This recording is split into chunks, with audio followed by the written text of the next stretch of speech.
Hello class, welcome to Unit 4, Video 4. Today we're going to go ahead and do more factoring. Factoring is an important part of math and you're going to use it frequently in the upcoming even just Algebra 2 units, so you want to make sure you really feel comfortable with it. So that's why we're spending 2 lessons on it. So your learning target today is the same as the last video, that you can factor quadratic expressions. So just to recap, factoring, it undoes FOIL, okay? So factoring undoes FOIL. And remember, FOIL is first, outer, inner, last. Okay, the way you get FOIL, or you get this from two factored items, is that this is from your first two numbers being multiplied, and C is from your last two numbers being multiplied. And then the B comes from the OI part. When you take your two outer numbers, multiply them, and your two inner numbers and multiply them, and then add those two numbers together. So we are just going to work on some more factoring today. So we need to factor the trinomial, and it's where A does not equal 1. So they require a little more guess and check. So I recommend taking your first term and your last term and figuring out all the factors. So 2. The only thing that multiplies to 2 is 1 times 2. And what multiplies to 5? 1 times 5. So my parentheses, they got to multiply to x squared. So I would have 1x and 2x. And what multiplies to 5? We would have, I could try 1 here and 5 here. Maybe you're getting a little bit better and you can start to see this. If I put a 1 here and a 5 here, this is going to give me 2x if I multiply and 5x. With a 2x and a 5x, can I get to 11x in any way? No, I cannot. So I would put 5 here and 1 here. This, when I multiply, gives you 10x. This gives me 1x. With those two, can I add or subtract in any way to get to 11? Yes, they're both positive. So I would have x plus 5, and then I would have 2x plus 1. There's my factored form, and just remember, you can also write it the other way. They are products, so it doesn't matter. It's just like saying 4 times 5. Doesn't that equal 5 times 4? So you can write it either way, this one or this one, and then flip it. Doesn't matter. There is my factored form. Okay, moving on to example 2. 3, we'd have 1 times 3, and 7 is 1 times 7. So that means I'm going to have a 1x and a 3x. Now, 1 and 7 are both nice because they're prime, so let's just try and think this one through without doing all of the writing. So if I put a 1 here and a 7 here, I would have 1 times 3, so I would have 3x, and I would have x times 7. 3x and 7, could I get to negative 4x? Yes, I can. So let's put this 1 here and this 7. And if you need to draw the lines, that's fine. If you don't, that's great. Either way, as long as you're getting it, that's all that matters. So when I multiply, I get 7x. I need to add or subtract these in any possible way to get negative 4x. Well, if I subtract 3, that'd be a positive 4, so I need my 7 to be negative. So that means this is negative and this is positive. There is my factored form for example 2. All right, example 3. Should always be checking, I forgot to mention, for a GCF. So this one at first I saw a 4 and a 2, but 9's not divisible by 2. So I can't take out a GCF, but always look for a GCF. All right, so this one, no GCF, so I list my factors of 4. I'd have 1 times 4 and 2 times 2. And 2 is 1 times 2. So now I have to do a little bit more guess and check. Here's one thing. I like to start with my numbers closer together. However, I know that this pair is not going to work, and I'm going to show you why. Okay, if I were to just, for instance, write 2x and 2x, and I would put a 2 here and a 1. Do you guys see how I could essentially factor out a GCF of 2 from here? So if these are both even and like one of these is an even, I know this is not a pair. I don't even want to waste my time checking it. So I would move on to my 1 and 4. So I would have 1x and 4x. And then I just need to try and change or guess which way these are going to go. I need to get to 9. Well, I know 2 times 4 is 8, so I'm probably going to have that. And then 1 and x will give me that. So this, if I check 8x and x. With those two I can add to get my oi, my 9. So both positive, and then check 2 times 1, yes, gives you positive 2. So there's my factored form. Number 4, looking at this one, no GCF, so same idea. I would have 1 times 2, that's nice. And then here I would have 1 times 12 and 2 times 6 and 3 times 4. Okay. I know this pair right here is not worth checking because see how they're both even? And here's an even. So I would have, same idea, I'd have to factor out a GCF. So I don't even have to bother with this one. Okay, if you forget it, it's fine. You'll just see that it won't work. But you can kind of eliminate if you have like 2 evens and 1 even over here. You don't need to check the one that has both even numbers. You could factor out a GCF. So now I just need to kind of try these. So I'm going to put my first numbers down. So I'd have x and 2x. Now, same idea. If I start with this pair, the 4 and the 2 can't be together because then I would have a GCF of 2. We already figured out the overall thing doesn't have a GCF, so we don't need to check that. So if I put the 4 here and a 3, I would check. This would give me 8x. This would give me 3x. So if I have 8x and 3x, is there any way I can get to my 5? If this is negative, 8x minus 3x is a positive 5. So I'd have a negative here and a positive. 4 times negative 3 is a negative 12. I am done. That is example 4. Okay, now would maybe be a good time if you wanted to. You could pause the video and try the next few on your own and then just see how it goes. I'm going to keep going through them, but always make sure you check for a GCF first and then write out your factors. Okay, so if you choose to keep listening, here is number 5. We look at 9. I would have 1 times 9. There's no 2 times anything that gives me 9. 3 times 3. Then I have 4. I have 1 times 4 and 2 times 2. So I'm going to go ahead and I am going to try and start. I like to start with my numbers close together. 3 times 3 and whoops, why did I do that? 3x, sorry, and 3x. And then I would have, I'm just going to start and go in order. 4 and 1. This will give you 12x. This will give you 3x. 12x and 3x, does that work? Yes, so there it is right away. I am done. Okay. Moving on to 6.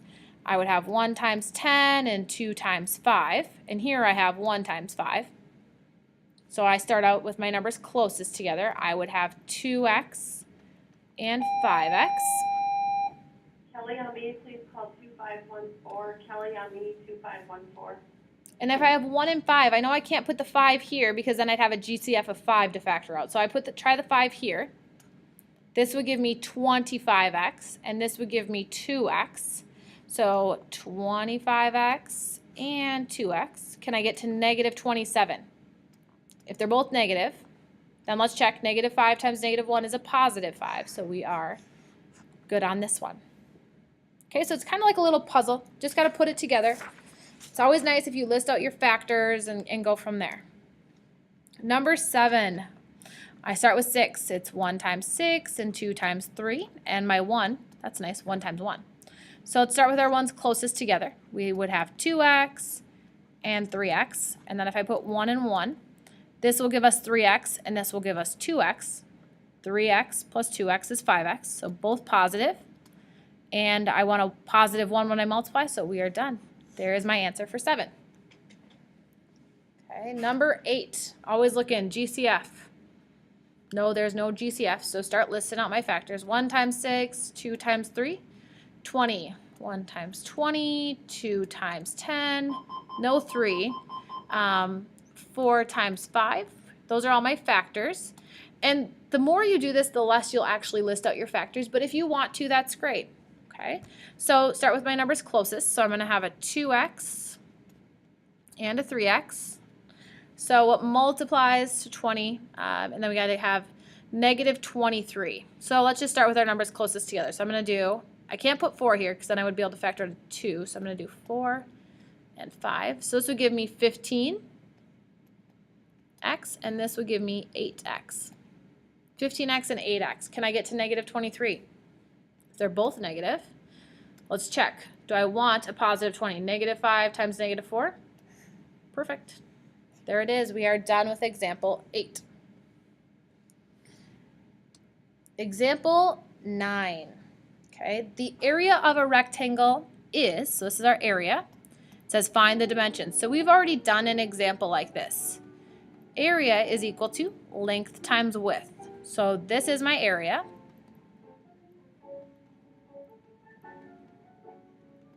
I need to know what two numbers or products multiply to give me this area. So I'm going to factor it. First thing I do is check for GCF. There is not one. Then I'm going to list them out. 8 is 1 times 8, 2 times 4. 3 is 1 times 3. Start with these two, the closest. 2x and 4x. Plugging in 1, plugging in 3. This will give me 4x. This will give me 6x. So that works.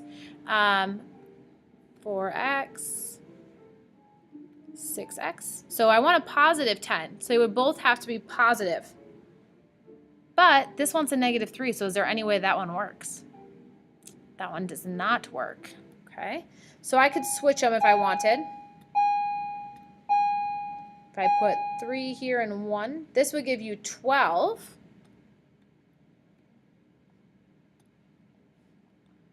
This gives us 12x. This gives us 2x. Well, if I want a positive 10, if this was negative, 12x minus 2x is 10x. And then I would have a negative times a positive. Would that one work?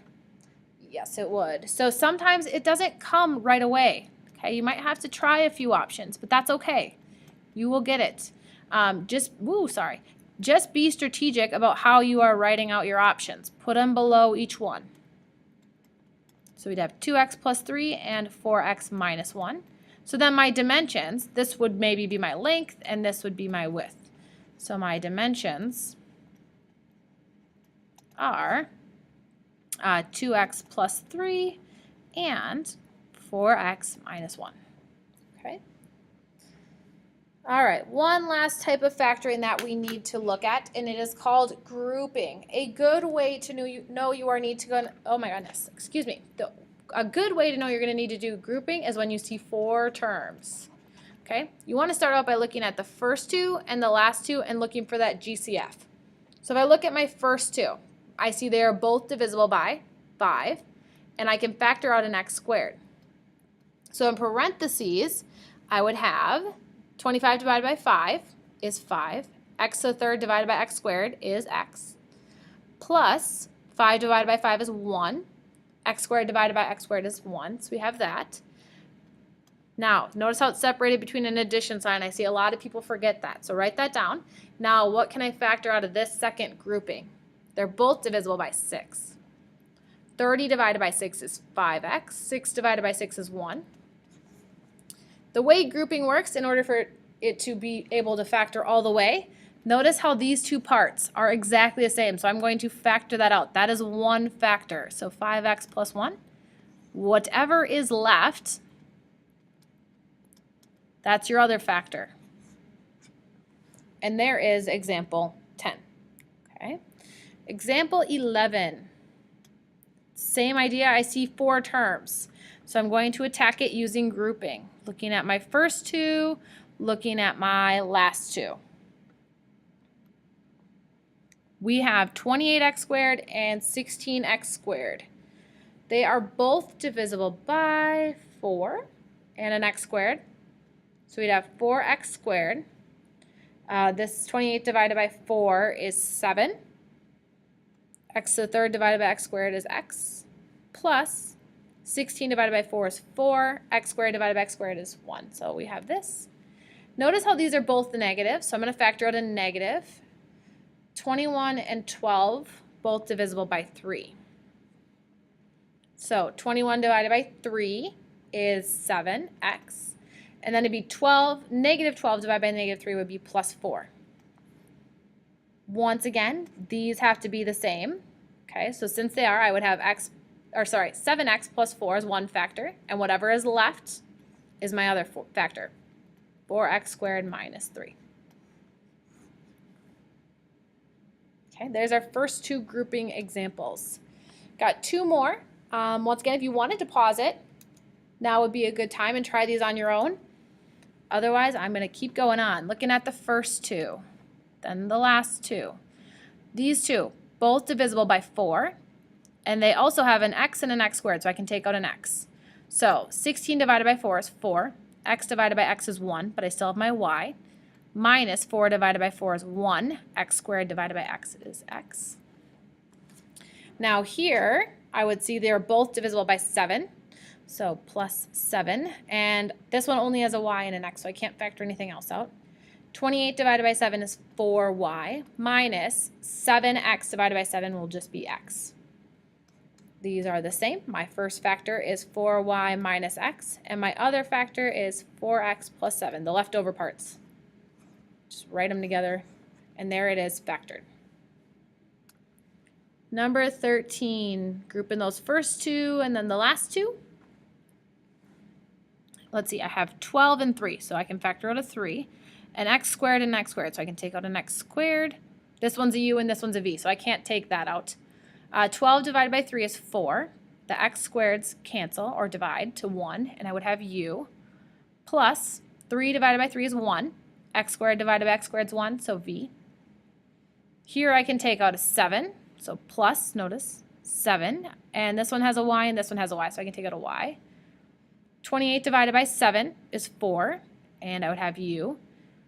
And 7 divided by 7 is 1, y divided by y is 1, so plus v.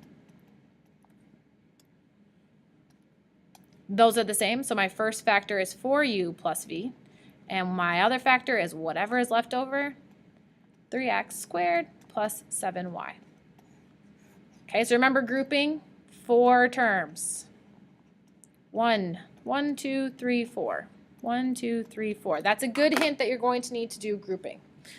Otherwise, that is it for Unit 4, Video 4. I hope you're getting to feel a little bit more comfortable with factoring. If you need help, come and ask. Otherwise, have a great day, and I will talk to you later.